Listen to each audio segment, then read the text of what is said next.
Anno 1800. Is it worth a buy, guys? Is it? Well, let's read the words of the developer, and then I'll tell you what I think. Welcome to the dawn of the industrial age. The path you choose will define your world. Are you an innovator or an exploiter? A conqueror or a liberator? How the world remembers your name is up to you. Well, I won't be remembered as a fucking traitor, that's for sure. Before I start, guys, I bought this on Uplay, not to the Epic Store, because I know a lot of you are still crying about this. You can't get this on Steam, and I'm not surprised because Steam is still taking a ridiculous cut from all the developers out there. So Ubisoft have kind of says, well, you're not getting that off us, and I don't bloody well blame them. So that's why it's on the Epic Store and not on the Steam Store. But if you don't like Epic, buy it on Uplay. That's where I bought this. So there you go. So what is Anno? Well, this is my first ever Anno game. I've never played an Anno game before. I have played City Builders, and my favourites are the Settlers ones, who are made by the same company that did Anno, Bluebyte. So that's a plus for me straight away. But Anno was different. I've never played this game before. So, you know, I had to get good, and I still need to get good, to be honest. But I've got about 15-20 hours in the game now. I've got a thriving economy, and I've just had my arse handed to me off the pirates. So, damn, I've just learned that you need a lot more ships. But let's get on with it. What do? Well, you're essentially setting up a company on an island. There's loads of different islands in the old world, which is where you start. And you can either start on an island, or you can start on your ship. You can start in a sandbox mode, or you can start campaign mode. And guys, I would say that the campaign is supposed to be the tutorial, but it's a very poor one. I had to spend a couple of hours on YouTube just watching people play, watching tutorial videos. I've linked one in the description of this video. It's the best one I've seen there. It's fantastic. And that taught me the game, not the tutorial. I found the campaign annoying because of the constant interruptions with stuff going on. I didn't find the story engaging at all. To be honest, I think this game plays way better in sandbox mode. And the vast majority of the footage you're going to see is from sandbox mode. You can set the game up any way you want rather. You can also have multiplayer. You can play co-op. Where you just join up with other people who are doing the same thing as you. There's a patch coming out which will allow co-op within your own company, so more than one person can control the workings of a single company, which is going to be fantastic, and you'll find out why later in this review. So you get on your starting island, and you can see what can be done on that island, because you can't grow everything on that island. It'll be fertile for a certain amount of crops, but not all crops. You might not have every type of mineral on there. You might not have wild animals, so there'll be no fur on there. You've got to look at what you can grow on your island and do the best with that. And then you can, as you get more resources coming in, you can then populate another island as well and have multiple islands. I think I've got 5 or 6 islands in the game that I'm playing. And you need to do that because, like I say, certain islands have certain things that you're going to need. And the needs are the needs of the people, essentially. You start off with farmers, and they will allow you to make a certain amount of buildings that farmers can use and farmers want stuff from. So you'll make a fishery to get fish. You'll be able to make sheep pens, and then you can make a clothing factory to make clothes out of the wool. You make a wood cutter, and then a sawmill, so you get wood to build more buildings.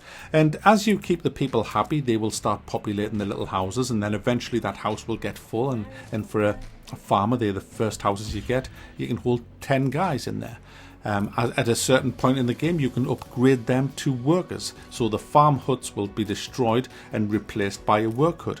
And that means the farmers that were in there, all 10 of them, they'll be gone, and they'll be turned into workers. And the worker houses, I think, can hold twice as many. So I think they hold 20 people.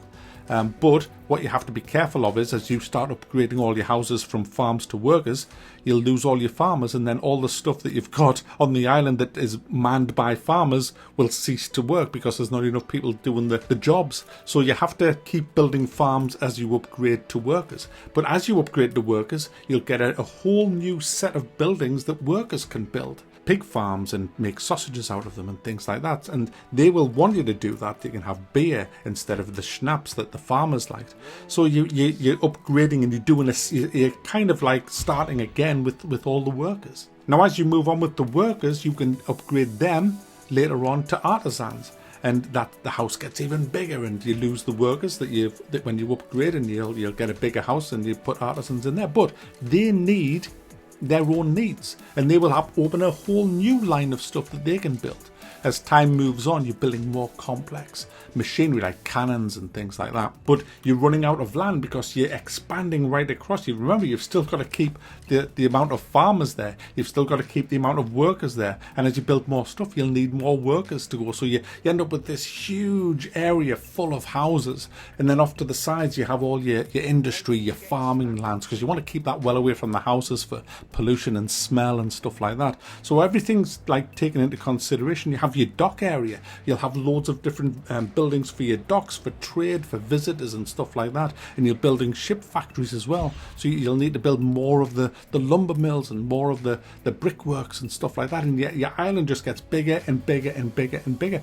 And the AI that you're playing against are doing exactly the same things. And then you'll have to go and colonize another island because you're running out of stuff. You might not even have the right stuff there. You might need furs for a certain amount of people might need furs as a luxury item to keep them happy, because if they're not happy, they'll riot and things will happen all over. You'll get fires going off, so you need a fire brigade service, and you need to look at the coverage on the island to make sure that the fire service can cover everything and that the police can cover everywhere for the riots. It's managing a whole kind of economy and population, and it is so much damn fun to do that. It is really, really fun. It's not that hard once you know what you're doing.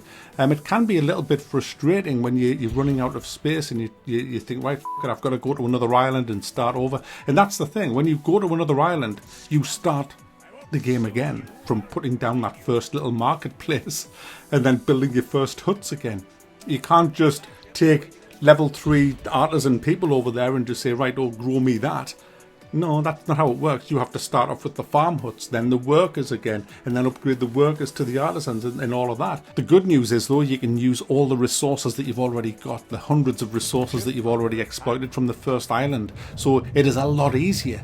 But they still need a fire service, they still need a police service and everything, and shit will go down on that island, as well as on your own island. And you'll be called to all these islands, and then you'll open another island, and then you'll get called to that one. Oh, there's a fire over there, so you'll have to go and make sure it's under control, make sure you've got coverage of the fire. Oh, there's a riot just broke out over there. Oh, there's a pirate attacking your trade ships. Oh, and so you start it becomes a bit of a juggling thing where you look at stuff. But then you get expeditions.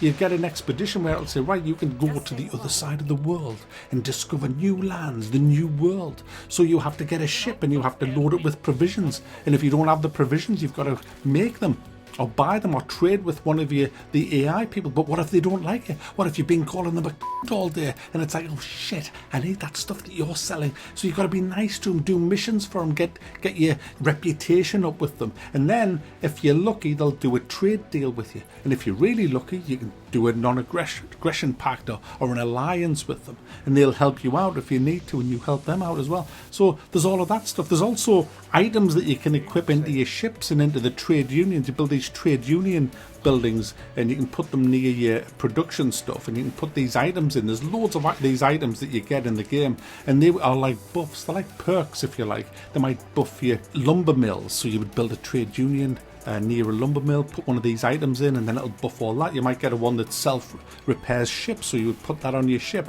It's a nice little touch to the game that makes it a little bit more interesting. But coming back to the expeditions, when you get out over to the other side of the world, you go through a series of kind of FTL-like trials where it's a bit random what happens. But if you've got the right supplies on your ship, you should be able to get through it all right. And then you discover a whole new map with a whole new set of islands.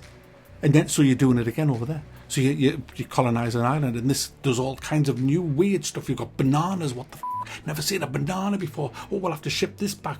Oh, we've got coffee. We've got all kinds of new shit going on. Rum. We can make rum over there with sugarcane and stuff.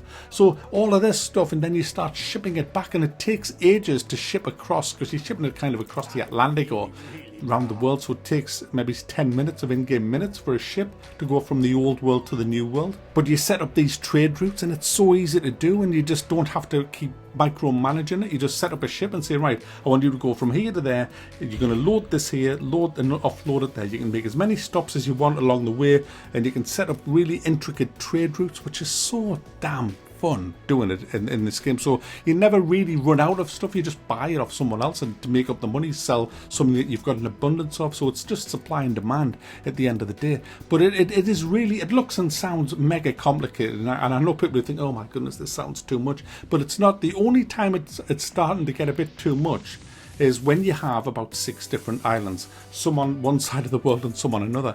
Things happen all the time, and it can be, you can be in the middle of like clicking your ships around a map on an escort mission, then all of a sudden a fire breaks out, you've got a riot going off, or another ship on a trade route's being attacked, and you literally can't be everywhere at once. And that's why when the new co-op patch comes out, it's going to be awesome having two I don't know how many people, hopefully more than 2, but 2 would be enough, to be honest, just helping you with somebody else helping you with your base. You can just say, right, you look out after everything in the new world, I'll look after the old world, and then you can just communicate between each other, or if you need to send any trade your way, or if you need help with ships. I had to send a fleet from the old world to the new world of destroyers and big frigates because I was getting harassed by pirates over there.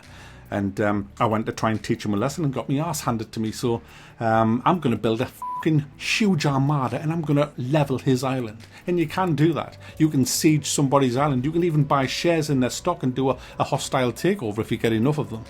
So this game is so flexible. It's so damn good, guys. I mean, this is a proper AAA game. When I think of AAA games, this is what I class as a AAA game. This is what I class as a really fun game. And you know what I think is the best thing in this game? Obviously not literally the best thing, but I found it fantastic. The lip syncing is all over the place. And it was like Blue Byte just thought, do you know what?